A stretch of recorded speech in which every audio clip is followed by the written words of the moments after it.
Hey, Dustin Rudd, here to talk about Nelson Mandela. I chose him because I really feel he was an individual that sacrificed a lot of his own life for a greater cause other than himself.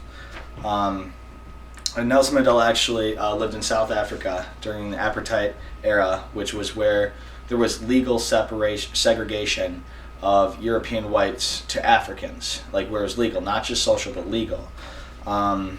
And one of his beliefs, and why I think I'm credible to talk about this, is because I feel similarly as he does, is that no person is born hating another individual for their background, or for religion or for race. It's a learned behavior, and if you can learn to hate, you can learn to love. And we'll kind of summarize Mandela's journey here. We'll be talking about his vision, some of his influences, his prison incarceration times, and a lot of the awards that he won for the acts of his lifetime. And I mean, even in our own lives, our own visions create, our motivation every day to get up out of bed, to go to work, to go to school, to, just do everything we do every day. It's something we have inside of us, our visions, our dreams.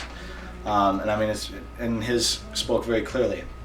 And a lot of his beliefs were, that a lot of South Africans, any people, should not be subjected to segregation, discrimination, prejudice, that they should all have equal rights and live in peace together. And which brings me to his involvement with the ANC, which it was an organization that complemented a lot of his beliefs. And a lot of the reasons he was imprisoned were because of his acts involving this organization. The ANC stands for the African National Congress, was what it stood for. A lot of his spare time too, he trained to become a lawyer so he could defend Africans from more discrimination and the laws that were strictly against them. It wasn't like the 50s here where it was just a social thing. This was a legal thing and a social thing, so they actually had the law against them. Also too, as leadership growing up, he had great influence of leadership skills because his father was the chief of his tribe, if you'd call it that. And even from a young kid, he saw the influence of leadership on groups of people. He believed that a leader should not make choices, but mold a choice. And his father died in his early adolescence, and the regent, as they called him, is the chief that follows, that replaces them, tried to really help Nelson reach his full potential. So a quote that I'm going to use here from Nelson Mandela is I think a very wise quote. When a man is denied the right to live the way he chooses and believes in, he's forced to become an outlaw. That's not a perfect quote, but that's basically what he believed in. And I mean, that makes sense because he spent a lot of his time in prison and incarcerated. So for instance, the date 1952, he was tried for acts of communism.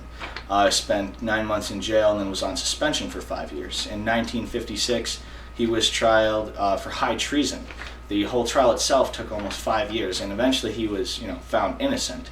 But in 1962, he was charged with sabotage, was sentenced to 5 years in prison.